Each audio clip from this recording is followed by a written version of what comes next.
সুখবর, আপনি বাবা হতে চলেছেন।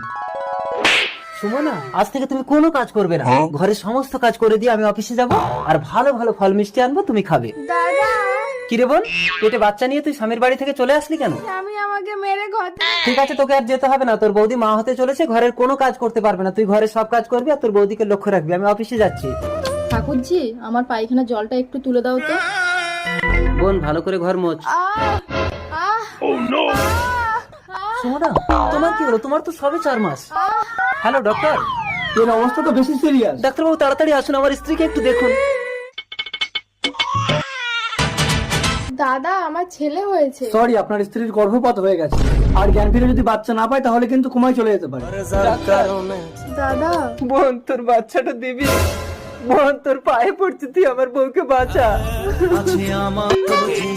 আমার এই তো বাচ্চা। তোমার বাচ্চা সুমনা।